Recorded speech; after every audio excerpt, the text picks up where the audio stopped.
Welcome to this edition of Momentum. I'm your host, Robert Green. Today we're happy to have Ms. Paromita Mitra join us.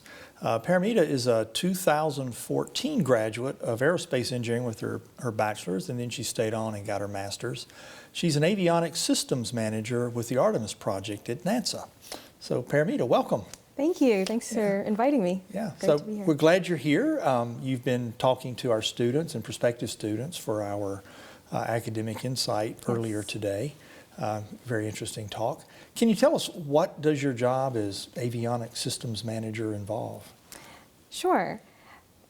So as an avionics system manager, I work within the engineering directorate at NASA Johnson.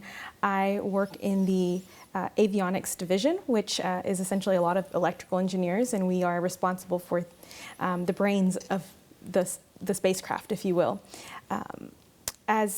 As a system manager, I work with various programs to make sure that the avionics systems, the things that are being built, are meeting the requirements of the programs.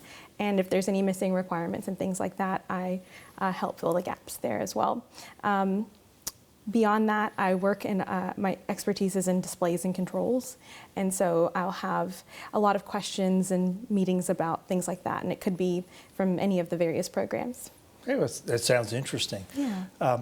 So I know one of the questions a lot of people have about engineering professions is, what sort of challenges do you face? So can you tell us, what are some of the challenges you've maybe faced, not necessarily just with NASA, but throughout your career? Sure.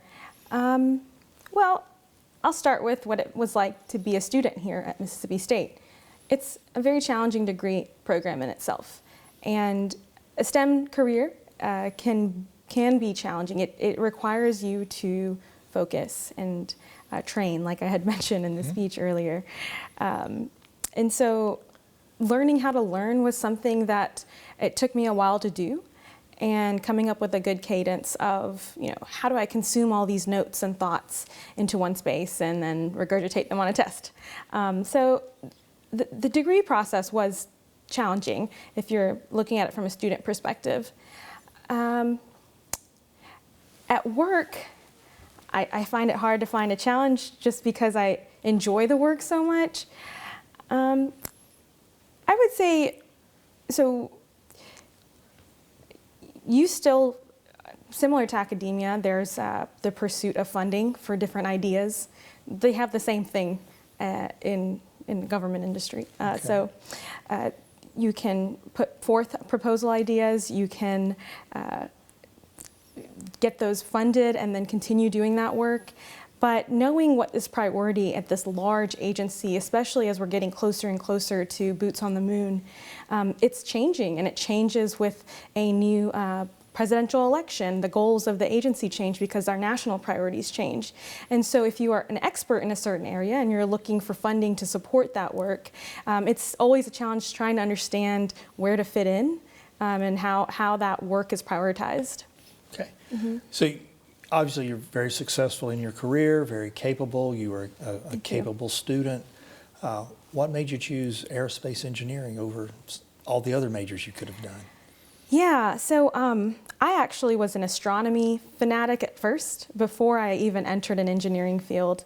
And I don't know if it's just me or if other young girls who are growing up, they're maybe not exposed to the concept of engineering as much. When I was like in middle school or so, I probably thought that an engineer meant, using tools to build an engine or something. Yeah. And so naturally my interest was in astronomy though. My family and I, we always visited planetariums growing up in Mississippi.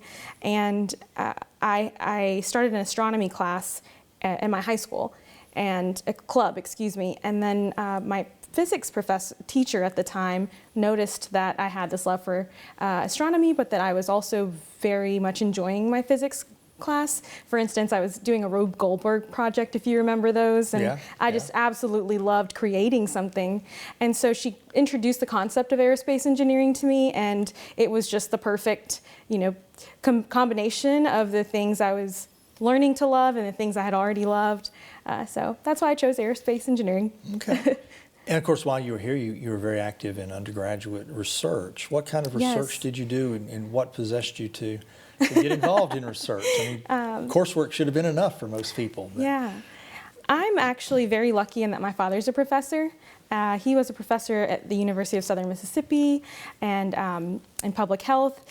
And he kind of helped me understand the concept of research, especially while you're in undergrad. And there was a class called Computational Fluid Dynamics, or CFD classes. Sorry, it was just fluid dynamics, but the research topic I was doing was CFD related. And so I approached the professor and just said, I'm really interested in this area. So it was my favorite class. And I asked if he had any free undergraduate positions open. From that, it turned into an actual researcher job where I worked at the Centers for Advanced Vehicular Systems, or CAVS, and I was doing CFD modeling on our large supercomputers out there. And so that was kind of how I got into it and what made me interested in it. But I'm really glad that I had that on my resume because it made me super competitive way back then for what those first internships and things you're looking for. Yeah, I'm sure it did. And of course, you stayed around for a master's degree. So, I did. So what are the benefits you found from getting your master's degree? That's a great question. Like I was saying earlier, I had to learn how to learn in undergrad. But during my undergrad, I had a lot of other obligations. Things that were keeping me very busy outside of school. And I really wanted to hone in on school and become a much better student. So that was why I knew I wanted to go to grad school.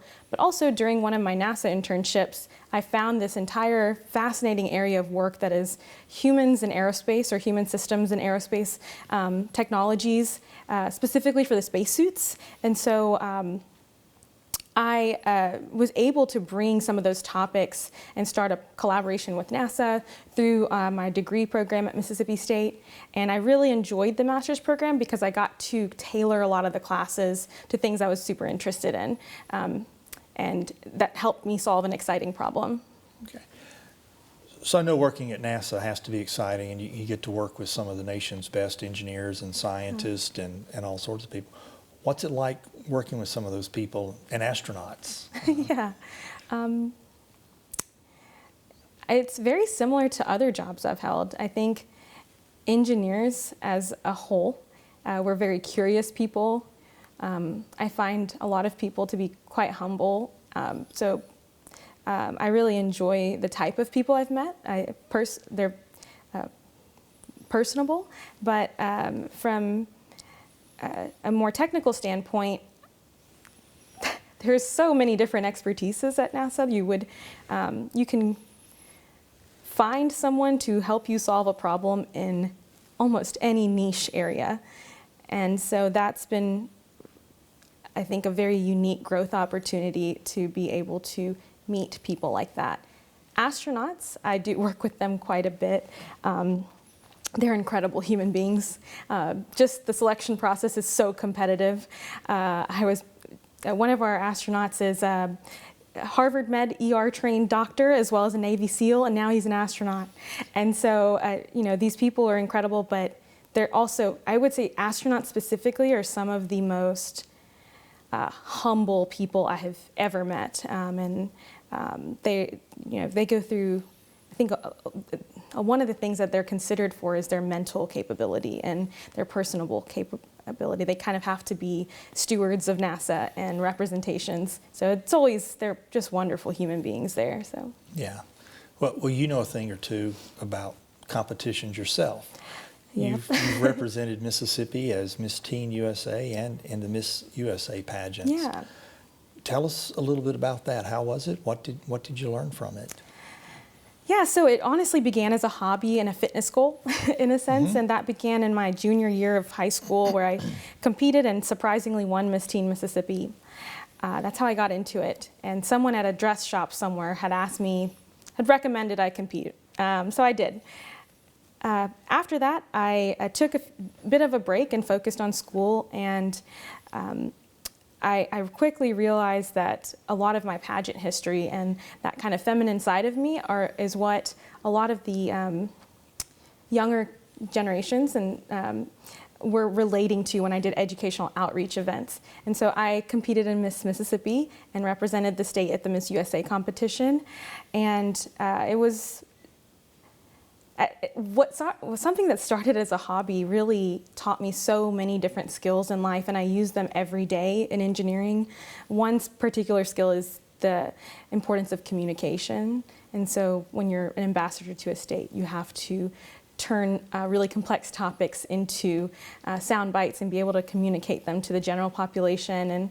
And that's something we have to do in engineering all the time. Yeah.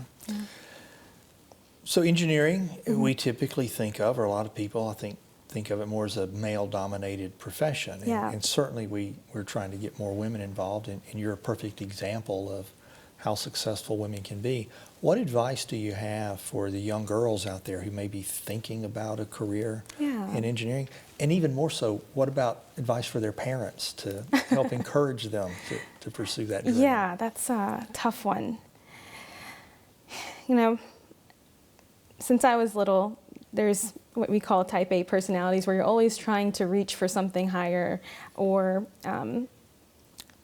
I think that for parents, you have to understand what type of child you have, and then support them in anything that they're passionate in.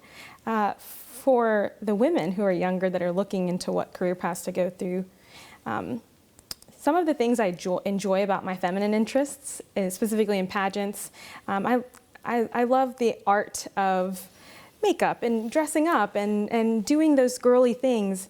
But a lot of that boils down to, I love sewing and painting, but a lot of those things boil down to the core of what I enjoyed was creating. And so if you find yourself being a creative person, I really recommend looking at STEM degrees. And I wouldn't have thought that until I started working. Even throughout my aerospace engineering degree, it's really hard to relate, why does this equation mean anything to me in the future? But what we're doing through an aerospace degree or through any engineering degree is you're creating a technical tool belt, and it's like your paintbrushes. It's like your fabric for sewing. And so you have that tool belt, the tool that you're equipping with all these skills to then build things. And that's the creation part that I think is often overlooked in engineering and STEM degrees. It takes really creative minds to be an intuitive engineer, to be good at it. And so we really need more women and really just diversity of any sort, because when you have unique life experiences, you are building things that are made for the entire population of that system that you're building. You're not just kind of thinking about it from your own perspective. So it's very important that we have more women and minorities in STEM. Yeah, I think that's important to realize that a lot of engineers, we are able to combine painting and art and writing and music and other things with the career. Well, Paromita, I'm glad you joined us. We're out of time, but I have one last question to ask you. Sure. The Artemis project is all about going to Mars. Would you go? Absolutely. I can say that very confidently. I would go, yes. Can I join you? I wish. Thank you for joining us today. It's been a pleasure you. talking to you. I'm glad you're able to get back and visit us on campus. I Thanks. want to thank you all for joining us on this edition of Momentum, and look forward to talking to you next time.